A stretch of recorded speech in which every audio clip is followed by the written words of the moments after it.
So today we're going to be talking about the brain-based ADHD strategies utilizing neurotherapies and rehabilitation.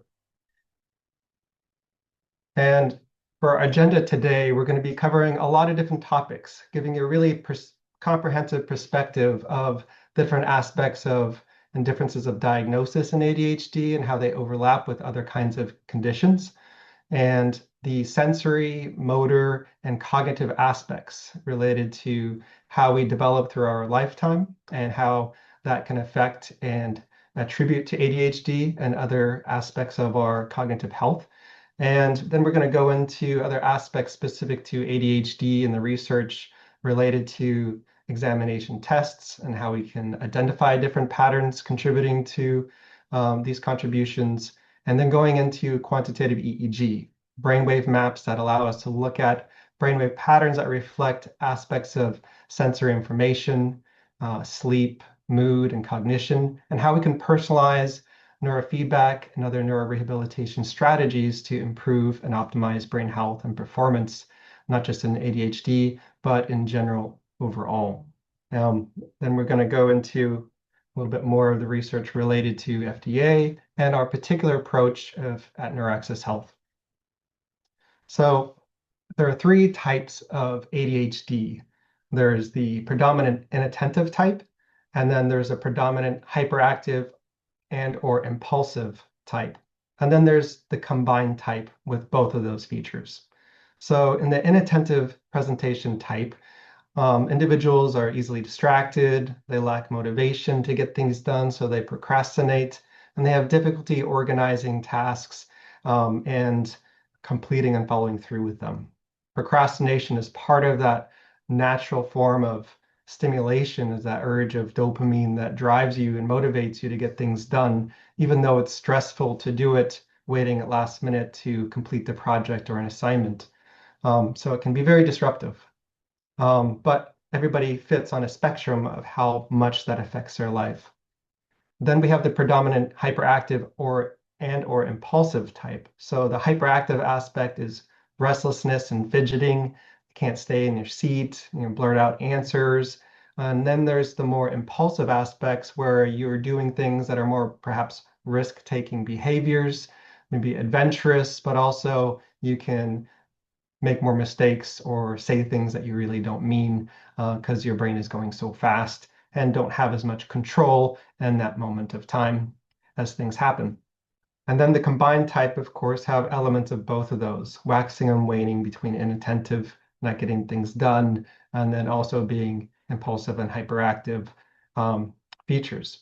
So I think one thing that's important to know is that although this presentation and many like them are talking about what can be the negative traits of ADHD, but I want to really emphasize that there are a ton of creative and positive attributes of the ADHD brain, going from being very creative and associative thinker, can be highly productive when focused on tasks that are of interest to them, and so many more of the elements in life. So although we're going to be focusing on the areas that often get people stuck, I want to also keep that frame in mind that what you're looking at, there's also significant positive features, which also will stand out in some of the examinations that we go through. So how ADHD affects children in the US. There's 10.5% of current diagnoses of all children in the US, making up 6.5 million children, and 8.56% of developmental delay or disability. And then in both of those conditions, 2.28%. So those kind of seem small, but when you look at the graphs below, that current diagnosis of ADHD and then developmental delay in both conditions, there's also a co-occurrence among children with ADHD of additional diagnoses or conditions. And of that 77.9%, we can see here that approximately 45% include behavioral issues. About 35 to 40% are anxiety problems. And then we have learning disability, developmental delay, depression, autism spectrum, and Tourette syndrome. So at least one co-occurring condition, 77.9%, have that with ADHD. So as far as in adulthood, there's 4.4% of adults 18 and over that have ADHD. And of that age range, 18 to 44 years of age, 8.7% of adults in the US have ADHD. And looking at the columns below, the 18 to 44 years, you'll notice that across age, the prevalence of ADHD declines over time. And one of the big contributing factors to that is the maturation delay of our frontal lobes going to about, especially for boys, don't fully mature until about 25 years of age and sometimes a little bit longer. And we'll see how that also affects children that may be in a developmental delay as well. So among adults, the co-occurring conditions involve anxiety disorders and mood disorders. Mood disorders comprise of like depression, bipolar, or fluctuations, what we call cyclothymia of mood. That's not quite one or the other, depression or bipolar, but waxing and waning, the difficulty with mood regulation. So if we take another perspective on this, that this first figure on the left, the 80% of children with ADHD actually basically grow out of ADHD symptoms. And for 84% of those patients who actually, or people who have the same, meet the symptom criteria for the diagnosis of ADHD, actually also meet the criteria of mood disorders. And then 62% of patients who have received a diagnosis of ADHD actually have a diagnosable condition of cyclothymia, which is that fluctuations of mood and regulation, highs and lows. So in this study and review, they found that 62% of patients who receive this diagnosis of ADHD actually have a mood disorder. And if treated with stimulants, which is very common in ADHD, these mood symptoms worsen. So that's one of the main points and concerns of these authors. And you see already as we're getting into some dilemmas that we have ADHD often has co-occurring conditions associated with it. And then also that gets more complicated as one becomes an adult as well. And this leads to the importance of like, well, what does the diagnosis mean? And how can we be more objective with measuring brain function rather than relying on a diagnosis that's related about symptoms and behavioral attributes without actually measuring anything about an individual's brain? So this article was published by our mentor, Jay Gunkelman. He's one of the pioneers in the field of quantitative EEG and brainwave analysis, and also neurofeedback and biofeedback. And he published this article talking about this issue, about transcending the diagnostic and statistical manual that we use to diagnose mood, mental health, and other conditions, and specific patterns or phenotypes, which are just patterns essentially, and I'll explain that in more detail, that have more diagnostic reliability, measuring specific physiology of the brain that leads to more specific and effective outcomes, whether you're doing medication or neuromodulation or neurofeedback therapies. And this is a nice image I created with AI explaining what do EEG phenotypes mean and how do they transcend that problem of the diagnosis relying only on symptoms and behavioral traits, but not actually measure data about one's brain and function. So a phenotype is really the bridge between genetics and the expression into behavior of how we interact with the world. So that intermediary step of how genes express can be measured with brain waves, very simply from the surface of the head. And there are different brainwave patterns that we'll start to go into. But these patterns reflect these genetic traits and how they're expressed, and they can lead to more personalized treatments, whether that's in medication or neurofeedback and other types of therapies. So we take a look from a developmental standpoint from infancy to childhood and adulthood. we go through in the early stages of infancy, we have these primitive reflexes that allow us to survive when we come out of the womb. We have reflexes throughout the spine that allow us to wiggle out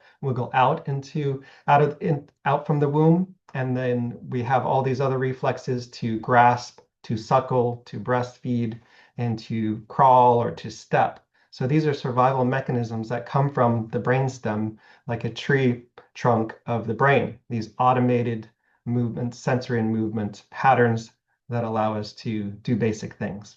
Then stage 2 of our development, we go into more developing hierarchical layers from the primitive reflexes now to learned movements. And as the brain matures, and we start to learn how to crawl, learn how to walk, start to do more complex balanced tasks, and develop more sensory skills related to navigating our environment. In the stage 3, we have these hierarchically layered up to supporting higher cognitive functions and skills. So what this means is that we need our sensory, motor, and cognitive systems to develop in a continuum hierarchically as a foundation. So these are examples of primitive reflexes that we can test in children and adults. And that's one of the main reasons I'm bringing this up, is because a lot of these reflexes in children and some adult actually don't mature completely. All of these primitive reflexes should be attenuated from the maturity of the higher parts of the brain and inhibited so they're no longer expressed. But a lot of people have persistent primitive reflexes that you can test during an examination to see, are these sensory and motor systems working? Can you be on all fours and drop your head down without your arm or leg bending or moving in a reflex pattern? And all of these different ones that I'm going to show here. We're not going to go into detail of them. I just wanted to give you exposure. But if these aren't fully maturing and attenuating, then they lead to other motor and cognitive problems, not just with balance and coordination, but also eye tracking and be able to read, be able to process auditory information accurately so you can hear what people are saying and pay attention, and then also respond appropriately in the environment.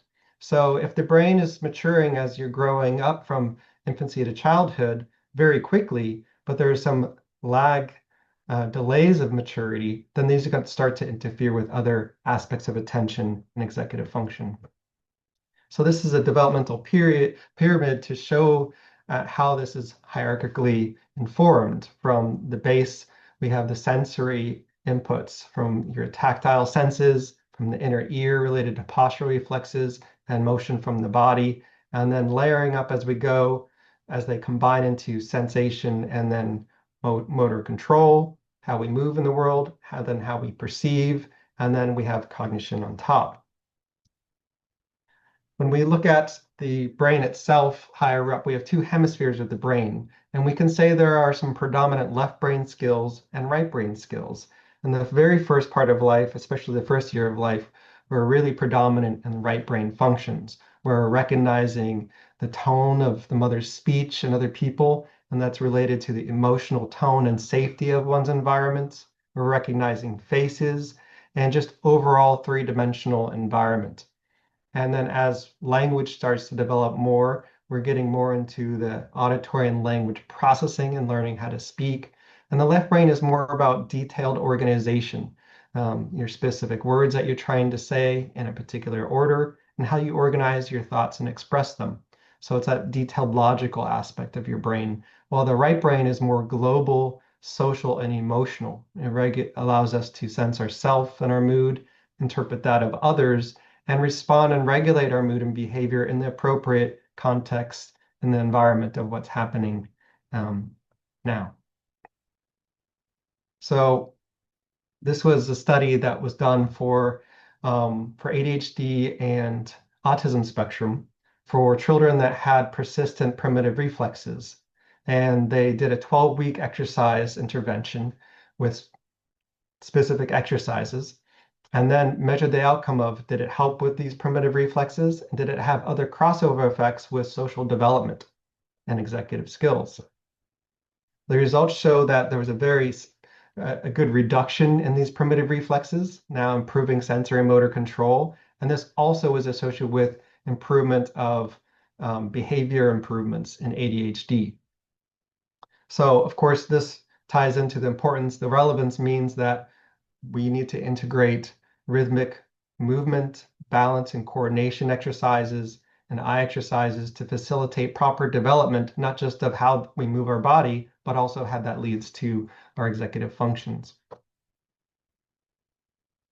So this is a broad test or study that looks at a broad range of categories of sensory and cognitive domains, from all the, not just primitive reflexes, but gross motor skills of the trunk and legs, fine motor skills, how we process vision perceptually, and how we also have eye tracking specifically, like reading tasks and smooth tracking tasks. And these indicated very specific traits related to high processing skills and low processing skills. In the strong category, ADHD children had very high levels of auditory processing with very slight challenges in visual sequencing, putting visual, like copying visual diagrams, for example. But more underdeveloped these visual integration abilities as visual processing got more complex, but more pronounced eye movement, which we call ocular motor deficits. So smoothly tracking one's eyes or a target in the environment, or jumping the eyes left and right, which is specifically necessary for reading. So those were the biggest deficits identified in the ADHD group. So this implies the importance of a more comprehensive testing for not just children, but also adults. We want to measure all of these different systems to see what is working well and where are the individual weaknesses so that we can specifically target and strengthen them with appropriate exercises. When it comes to neurocognitive testing, okay, well, how do we measure, what are the best tests to measure executive function? We like to use what's called the CNS vital signs. There are a lot of cognitive tests out there. If you're seeking a more comprehensive diagnosis, you'll want to see a clinical psychologist or a neuropsychologist. But this particular tool is an online neurocognitive assessment used for children and adults. And it's used also to screen for those co-occurring conditions, anxiety, depression, bipolar, other features like that, and also ADHD and sleep issues. So we have specific symptom rating scales for that to see what are those patterns and traits. And then we have the measurements of cognitive functions. And most of these cognitive tests are related to the frontal lobe of the brain, but the entire brain is used in whether we're listening to instructions, visualizing, and being able to read and follow them. But then you have to make executive functions or choices and able to do each of these tests. And they test processing speed, the ability to have sustained attention, their ability to what we say cognitive flexibility, to be able to like remember specific sequences of instructions and then change as the rules change, and be able to respond more effectively and memorize as you go along with these tests as they get more challenging. So each of these domains are very important, particularly in the ADHD group, just like the same that represents the eye movements that were the weakest, are related to being able to prevent from impulsive choices. For example, if there is like a Simon Says exercise, and if you don't say Simon before raising your hands up, then that is a lack of control, or what we call inhibition of that movement. So that is related to the impulsivity. So that's how it responds, that test that we say we have a continuous performance task, for example. We have to do a sustained long-term task, but then we get these distractors. And if we make mistakes frequently, that's that impulsivity. The same thing as when we're testing the eyes. If we can't hold our eyes steady and our eyes keep on jumping off, or we can't follow a command to say, look away from a target when you're supposed to, there's a specific cognitive functions from the frontal lobe that we can measure. So is ADHD a sleep disorder? So this was a really great study from Martijn Arens showing the relationship between sleep and ADHD. And you can see the first stat here is 73 to 78% of people with ADHD have a delayed sleep phase, meaning they go to bed too late. And this throws off your entire sleep-wake cycle and is a big contributor to ADHD. So, and then people with ADHD, 80 to 82%, often have sleep issues like insomnia.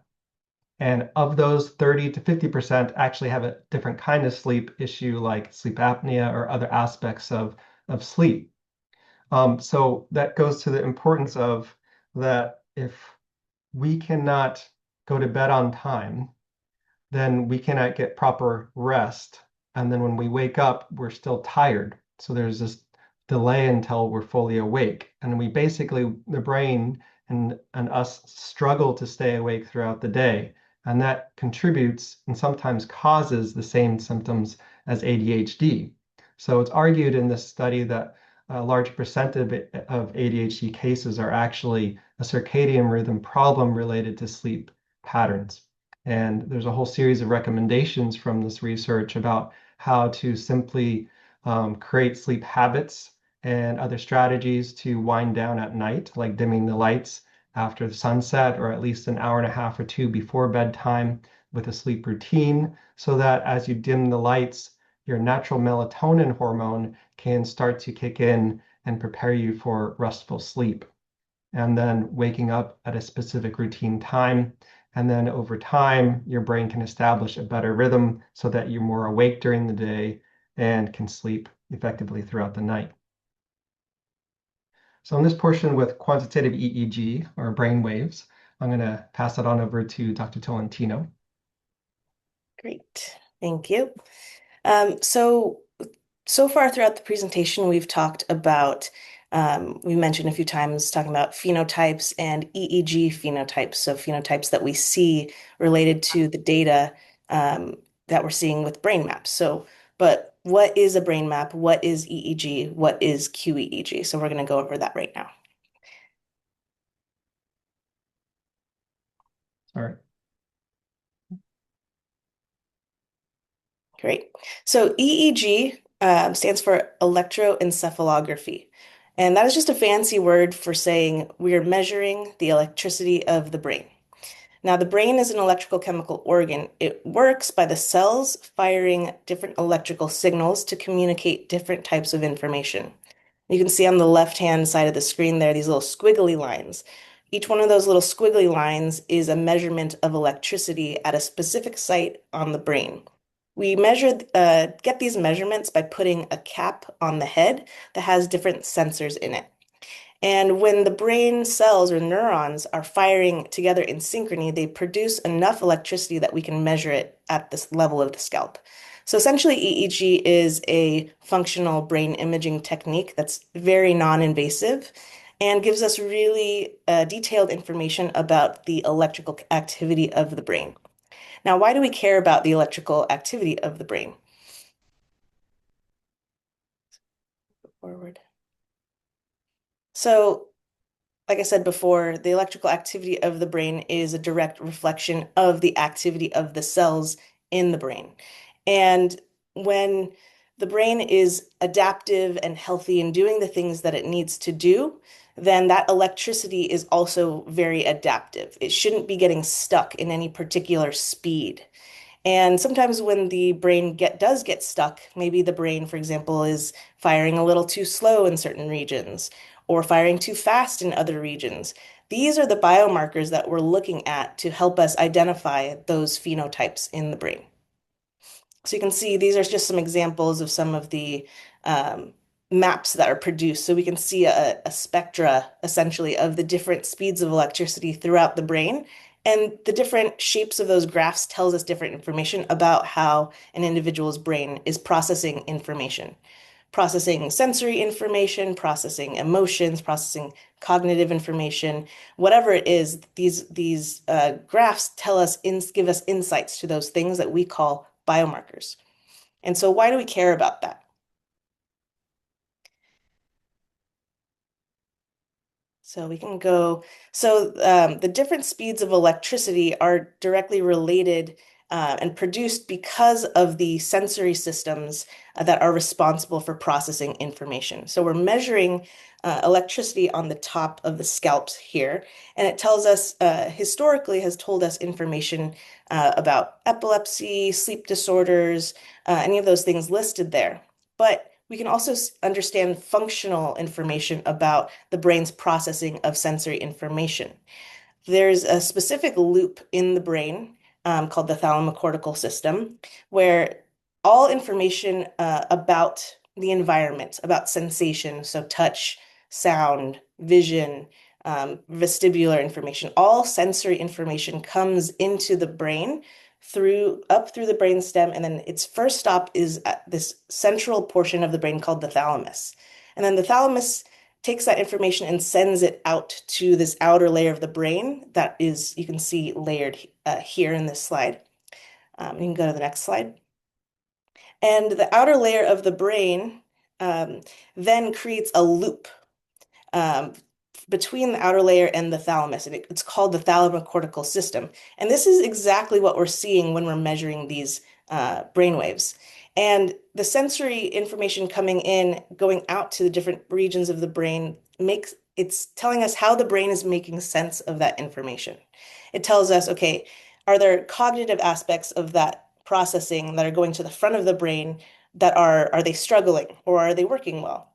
Are there aspects related to processing sensory information about the body and the motor system going into the middle part of the brain? How are those networks working? Are there aspects related to how that information is going to the back part of the brain, making sense of that information? So we can see dysregulations essentially by measuring the electricity in the brain. And so what are brainwaves? We're talking about these speeds of electricity. So there are various speeds of electricity throughout the brain that are define the different types of brainwaves. And like I said before, the brain's an electrical chemical organ. It's communicating the type of information that it's processing at different speeds. And the speeds of that electricity tells us information about how those parts of the brain are being able to handle that information that's being processed. So you can skip this because we already went through. So the speeds of electricity range from very, very slow to very, very fast. And our slowest brainwaves are delta. These are associated with when we're really, really deeply, deeply asleep. And they're associated with the slowest oscillation of electricity. So when neurons are the least active, they're producing delta waves. And then as they start to slowly wake up, they become more active, they start producing theta waves, and then they go even faster. Now, when you're conscious and awake, you're making these alpha waves. And then when the brain is really active, really processing information, you're making beta waves. And again, our brains should have good fluidity to be able to make these brain waves at the appropriate times. And when we see certain markers, when we're recording the electricity, we can say, oh, this part of the brain is making more beta than we would expect, and it's kind of stuck in a more overactive state. Or we can say, oh, there's a little spot on this part of the brain that's responsible for attention. It's getting stuck making too much theta. So we can see these different speeds of electricity and how they reflect the activity in the brain and what symptoms can be associated. So I'm going to pass it back over to Dr. Chung. Okay, thank you, Dr. Tolentino. Let me just end myself here.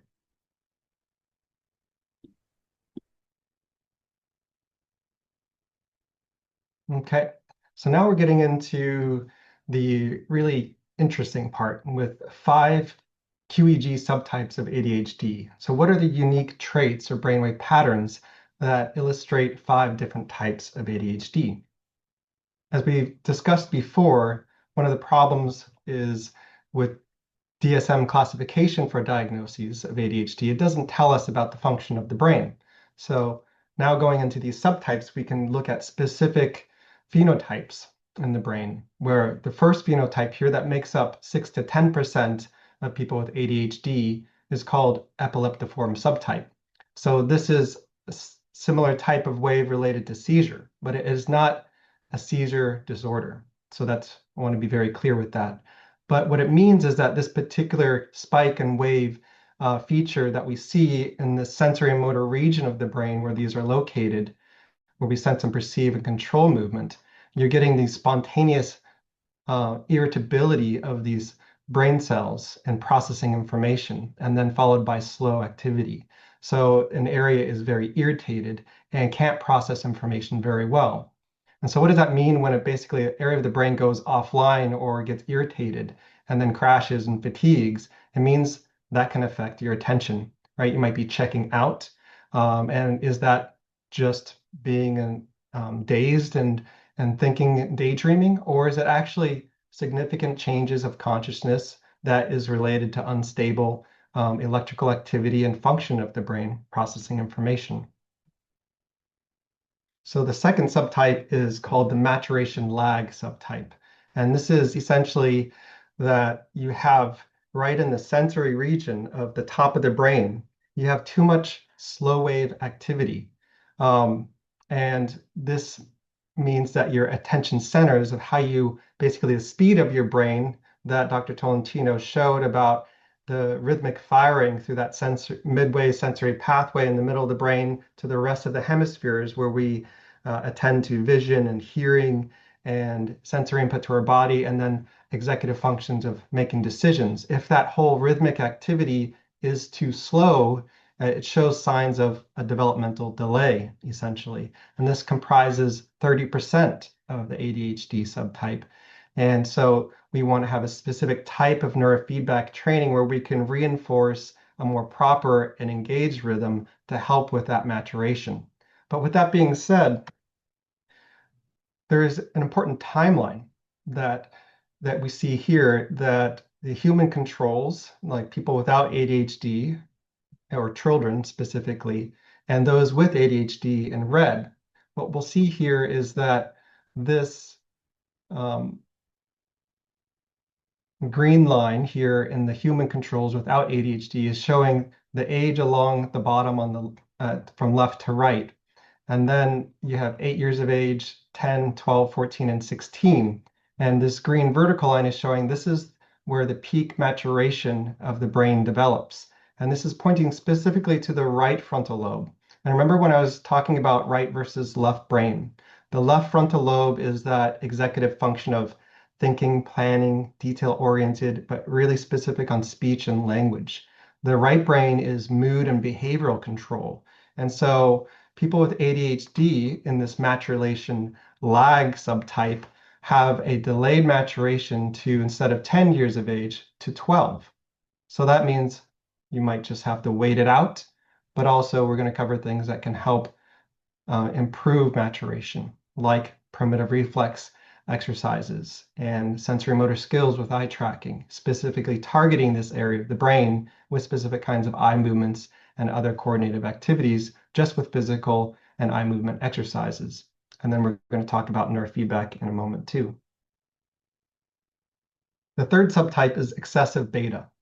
This comprises 15 to 20%, and this is a particular spindling beta. It waxes and wanes, and this is a nice illustration that I had AI create that represents it pretty well. So you have a cluster of fast activity, little bursts like a spindle, and it's located, this location's a little off to the side. It's more towards the center and front of the brain. And it reflects an area of the brain called the anterior cingulate. This is where we selectively attend and focus on things and discriminate between what we're seeing and hearing as we engage with the environment.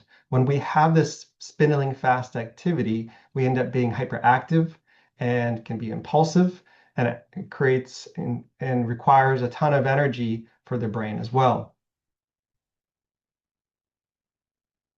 The fourth subtype is what we call the excessive posterior alpha. So alpha waves, if you recall, is that middle range, frequency range between 8 and 12 hertz. And an alpha state is sitting with your eyes closed and being relaxed. It's not totally idling, you're internally processing information, and your mind can wander and you're relaxed. And these alpha waves reflect all sensory pathways in the brain, but particularly in the back region here, what we call the parietal and occipital regions, are reflective of visual and sensory input of the body, visual space, and your relationship with your sensing your body, and then the visual cortex also at the back. So both involved with vision, but also integrated with body movement and awareness. If you have too much alpha, it's essentially meaning that part of the brain is idling, it's not engaged. And so you can really just be under aroused and just not being able to initiate into the front of your brain to be more active. The excessive frontal midline theta is the fifth subtype. And this slower theta wave, 4 to 7 hertz, that you can see here is a continuous presence of this slow wave activity in the frontal region. And the same location is where we were talking about the excessive beta type, but instead of the fast activity, we're seeing too much slow activity. And just like how you would kind of maybe think, well, think something is slow, then that function is probably going to be less engaged. And that's essentially what it means, is that if you have too much slow wave activity in theta, you're going to have more difficulty regulating mood. You might have more fluctuations of anxiety or low mood, that cyclothymia term that I mentioned, and is really hard to sustain and regulate emotion.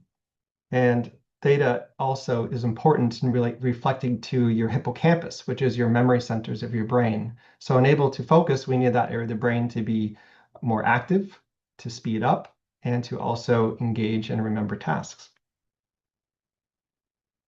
So now that we have covered brainwave, what are the definition of brainwaves and the 5 subtypes of ADHD, now let's go into how we can personalize neurofeedback. Dr. Tolentino. Yeah, so now that we've identified all of these features in the brain, the big question is, what do we do about it? And that's where we want to step in with personalized therapies like neurofeedback. There are other strategies that we can also do related to neurorehabilitation and exercises. But once we've identified these physiological markers, we can actually use that same technology to go in and train and stabilize those rhythms that we've discovered. But what is neurofeedback? So neurofeedback is the measurement and training of brainwaves in real time using operant conditioning. Measures brainwaves in real time and provides audio, visual, or tactile feedback in order to gently guide or teach the brain to self-regulate to promote relaxation, sleep, attention, focus, and much more. So neurofeedback is a learning process wherein you learn how to shift and maintain mental and emotional states. And rather than forcing the brain to change, neurofeedback helps to teach the nervous system new patterns over time, similar to physical training for the body. So this is a photo just to describe the process. So biofeedback is an umbrella term for measuring some aspect of your biology, being able to quantify it, and then find ways to change that number. So in this case, we're doing biofeedback on brainwaves. Another name for neurofeedback is EEG biofeedback. So essentially, we're using the same technology, putting that cap on the brain, on the head, or individual electrodes to monitor brainwaves in real time. And say, for example, someone is the alpha subtype of ADHD, they're producing too much alpha in certain parts of their brain. We can program into the computer and say, okay, every time their brain makes too much alpha, then they're going to be watching a video or getting audio-visual feedback. Every time they produce too much alpha or more alpha than we want, we're going to cut out that feedback. And then every time their brain self-adjusts to make less alpha, that feedback is going to come back. Our brains like input, they find it rewarding. And the brain is going to notice every time, oh, every time I make alpha, the audio-visual feedback stops. I don't like that. So let me move into that different pattern, making less alpha. And over time, with repetitions, the brain starts to learn, oh, I should be making less alpha because I get more of the video. and it's going to strengthen those pathways, and you're actually going to get changes in the structural pathways in the brain. They're going to become more efficient at producing less alpha. So it's a learned therapy where the brain actually learns this new pattern and holds on to it. So symptoms happen when the brain loses flexibility and gets stuck in one type of brain state. So for example, the example I just used, that alpha brain, it's getting stuck. Like I said before, brain waves should be flexible, dynamic. They should be adapting to the environment, adapting to the needs of the individual. When they get stuck, that's typically when symptoms happen. So neurofeedback is how we teach the brain to essentially get unstuck. And QEEG helps to identify how the brain is getting stuck. So it's this technique of measuring, identifying where is the brain getting stuck, and using neurofeedback to unstick. So I'll pass back so we can talk about neurofeedback specifically for ADHD. Okay.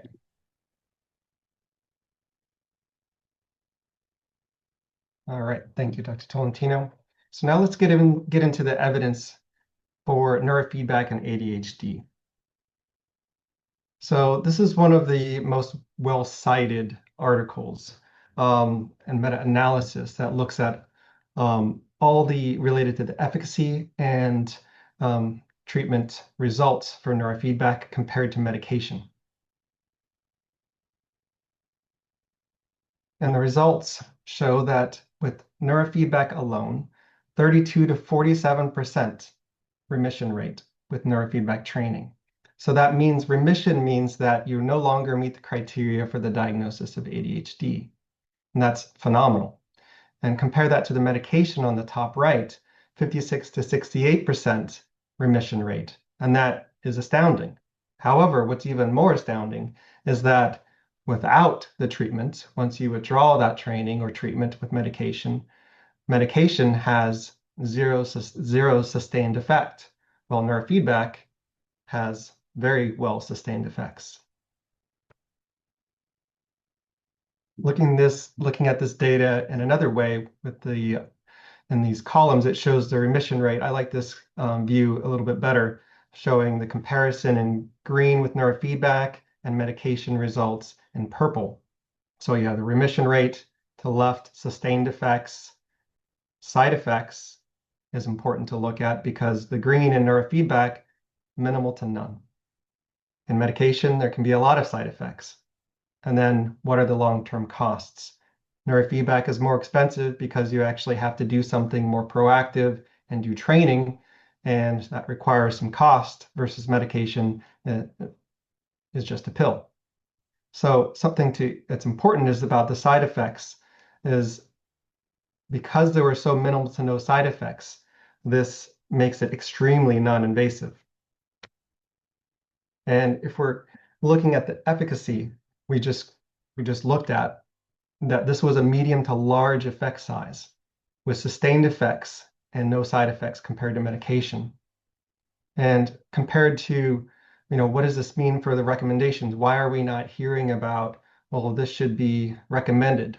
It's just really about public awareness, about from the physicians to the psychologists and the public in general, which is why we're hosting this webinar, that it should be considered one of the first line treatments for ADHD, especially a lot of people have side effects with medication, which is what I was trying to illustrate before, that if we don't look and measure the brain function with EEG and what our phenotype brain patterns are, then it will have we're just taking medications and sometimes we're just doing Russian roulette. We don't know if we're going to be a good responder to it or not. Remember when I talked about the subtype of too much frontal theta in the front of the brain? That's the subtype that is a really good responder to medication with stimulants. But if you have a beta brain, a lot of fast activity in the front of the brain, you're going to have an adverse reaction to stimulants. It's going to make you too anxious. It's going to interfere with your sleep. And so a lot of people try medications and they just don't work, or they feel really bad and it just doesn't work either. And of course, medication over time can lose its effectiveness. So neurofeedback is one of the most powerful, non-invasive methods to improve function. So this needs to be talked about related to what is the FDA's stance on neurofeedback. It's F10K approved as a relaxation training device. It's not approved as a treatment, unfortunately, despite all the evidence we just reviewed and hundreds of more, that if we look over the last 3 decades of evidence from published studies on neurofeedback, we just reviewed how neurofeedback can reliably improve attention, impulse control, focus for ADHD, but also that applies to just optimal performance for brain, whether that's executive functions or being able to relax and then focus. You can personalize it to what your goals are for your life. It has been shown to be very effective for anxiety and mood-related disorders, PTSD, depression, reducing the frequency and severity of migraines and headaches, especially when combined with biofeedback strategies that involve certain techniques of breathing and heart rate variability training. And sensory motor processing for chronic pain, movement disorders like Parkinson's, dystonia, where you have sustained contractions of a limb, and tremor. And as a non-invasive therapy for seizure and what we call epileptiform disorders, like we talked about, comprising 6 to 10% of people with ADHD. So despite all the evidence, FDA still classifies this as a relaxation and training device or optimal brain health and wellness tool. So in our office, we use the QEEG guided neurofeedback. So we draw upon all of this literature, and we have expert mentorship that we have with Jay Gunkelman and many others, and able to ensure that we are learning how to analyze and personalize our approach to neurofeedback and rehabilitation to the best of our abilities. So as in chiropractic neurology, we're licensed as chiropractic providers, and we have board certification in neurology and rehabilitation. And so our focus is on evaluating and supporting the brain and nervous system function within our scope of practice. And this means that we do not diagnose or treat mental health conditions, and ADHD falls within that, as well as anxiety, depression, PTSD. And so when we are recommending neurofeedback, it is for a brain health and wellness tool guided by EEG and personalized neurotherapy based off of the evidence. But you still need to be managed if you're taking medications with your appropriate prescribing physician, and oftentimes co-managed. We are often referred patients all the time for a variety of mental health conditions, including ADHD, to collaborate and to provide QEEG neurofeedback services in our rehabilitation care.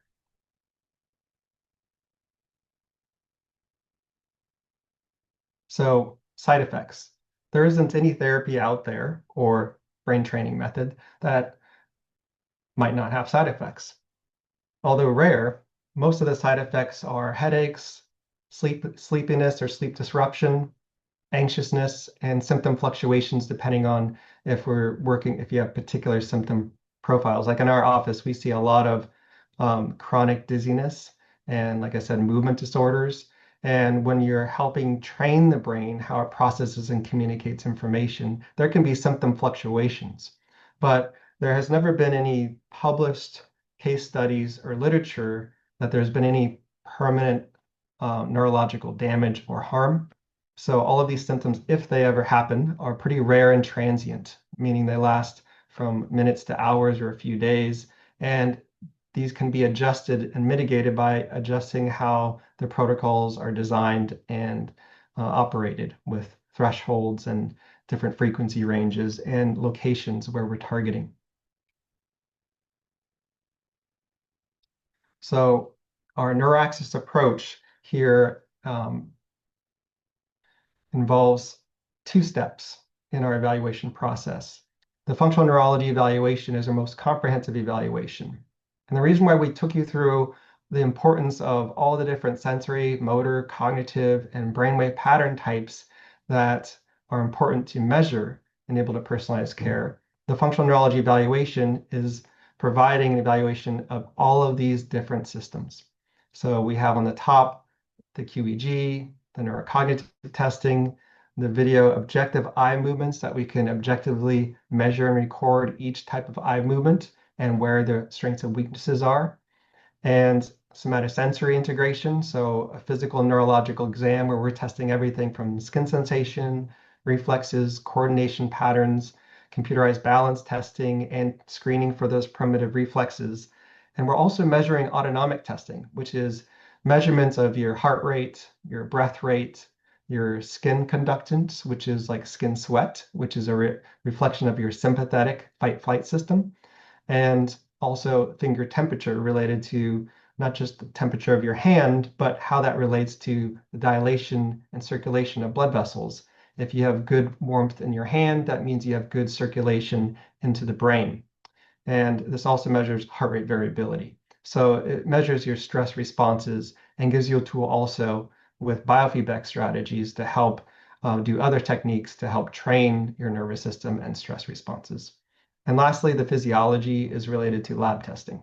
That's customized for each person if needed, or managed with your other primary care provider, that we screen for everything from red blood cells, white blood cells, iron, vitamins, potential viruses or infections.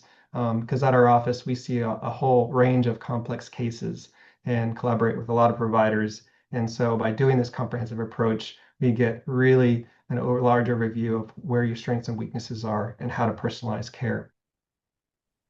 Really quick before we move on, I just wanted to mention we do offer free 15-minute phone consultations. So if anyone is interested or has questions, wants to discuss a little bit more, wants to see if you might be a good fit for this program, please get in contact with us. You can email us, call us, and we will be happy to answer your questions or discuss any particulars of your condition or someone that you know.